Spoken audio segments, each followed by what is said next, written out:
المذيع سأل بسنت سليمان قبل وفاتها بأيام سؤال في غاية الأهمية، سؤال مهم جدا جدا جدا. انتوا ازاي ما اخدتوش بالكم من السؤال ده؟ تابع معايا، مش هطول على سيادتك، ولكن فضلا وليس أمرا. عطر لسانك الأول بذكر الله، لا بذكر الله تطمئن القلوب. صلي على أفضل خلق الله سيدنا محمد صلى الله عليه وسلم. وكمان يعني فضلا وليس أمرا اشتراكك في القناة، وطبعا تفعيلك لزر الجرس عشان خاطر اللي جاي إن شاء الله، والقناة دي تكبرها. لأن عندي يا جماعة الناس اللي بتفكر إن إحنا يعني عملنا فيديو على قناة ترند الكابيتان إن إحنا بنتربح من سواء على بسنت سليمان أو على غيرها من الحديث في هذا الامر ان احنا بناخد ارباح. لا، انا عندي الارباح قولا واحدا واقفه.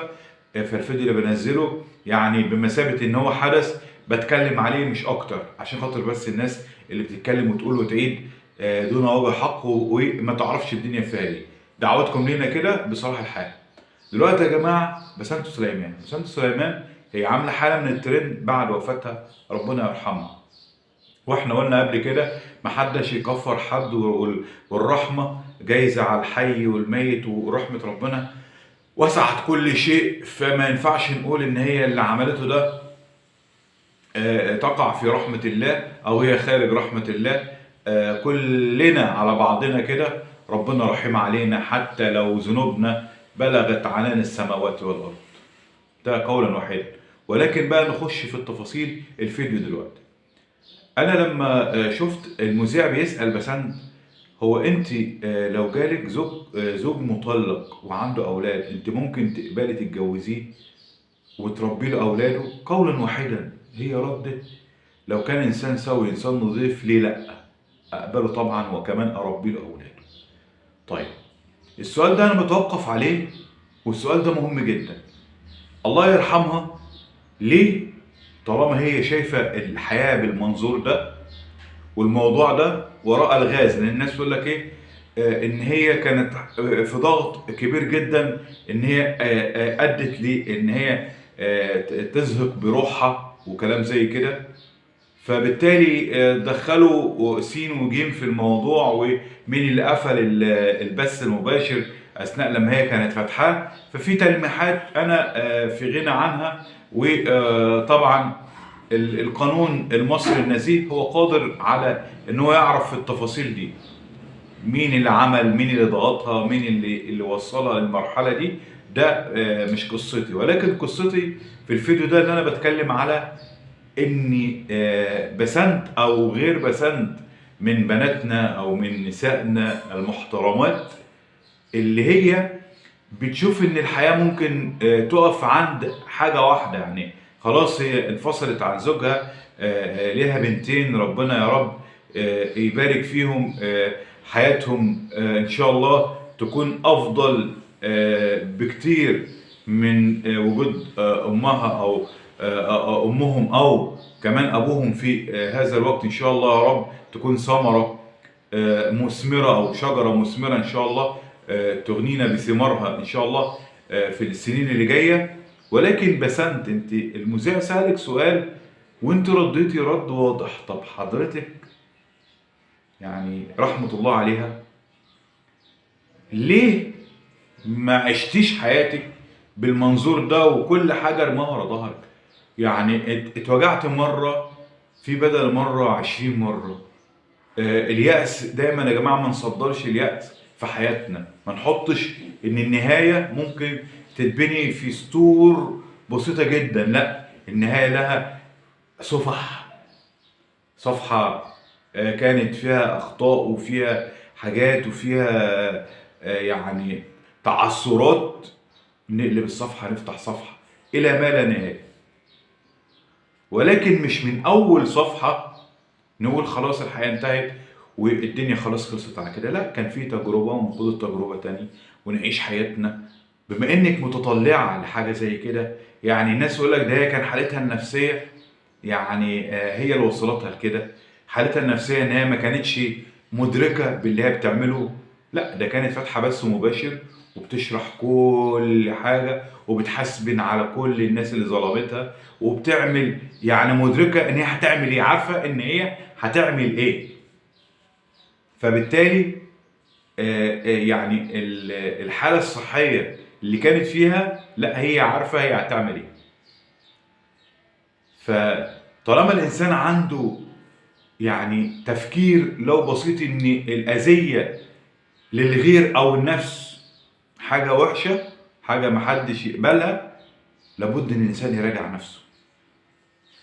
انت كان عندك فرصة كبيرة جدا، انت المذيع بيسألك، حتى المذيع كان مندهش بيضحك، يعني بيقول طب كويس والله يعني، وردك كان رد مفاجئ. يعني في ناس يقول لك لا اقبل ليه، انا مثلا تقول على نفسها ان هي مش حلوه، يعني لا تقول مثلا على نفسها ان هي حلوه، ممكن يجي لها حد لسه ما دخلش دنيا تكون دي هي اول تجربه بالنسبه له، ولكن ردها كان رد قاطع، ان هي نظرتها للحياه كانت راضيه باي شيء.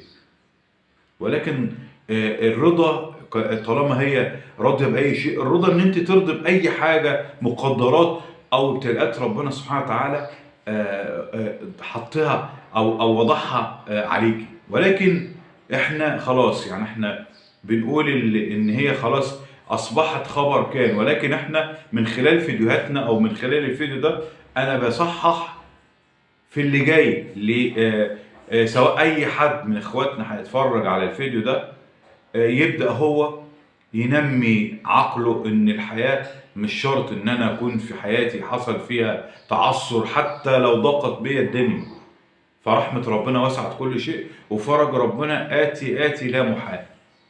فالدنيا محتاجة الصبر، محتاجة ان انت دايما تحتسب كل اللي بيحصل لك من كربات، من ضغوطات عند ربنا، وربنا قادر ان هو يغير حياتك من حال الى افضل حال. فانا حبيت من خلال الفيديو ده اوضح لحضراتكم التفاصيل دي، لان التفاصيل دي مهمه يا جماعه. اي حاجه بتحصل في حياتنا لابد ان احنا ممكن نغيرها، وممكن تتغير للاحسن. عندنا اطفال، يعني هي عندها بنتين، دايما نظرتنا ما نبصش لنفسنا. يعني الانسان ممكن يتعثر في حياته بمشاكل، مشاكل اسريه، حاجات كتير وضغوطات كتير، ولكن انا بعتبر ان انا خلاص طالما اتجوزت وارتبطت وعندي بنات او عندي اولاد، خلاص انا نظرتي دايما بتروح لاولادي او بناتي، لان هم اللي جايين، هم المستقبل.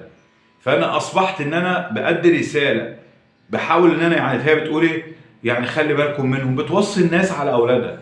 طب ما انت الخير للوصيه دي.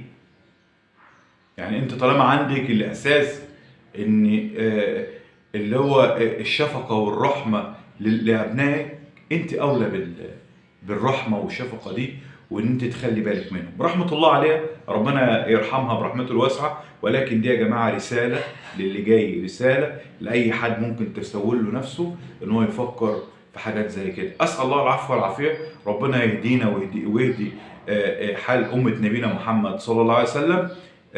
قلت مش هطول لحضراتكم في فيديو بسيط وقصير بعرفكم الدنيا فيها. الانسان طالما عنده قابليه على اشياء ممكن الاخرين ما يقبلوهاش، يبقى انت متفتح للحياه، ما تضيقش وتكتفش على نفسك الامور. ممكن الحياه مره واحده كده يعني تتقلب قلبه انت ما كنتش تحلم بيها، وتفرح وتندهش من رحمه ربنا ومن وسع ربنا.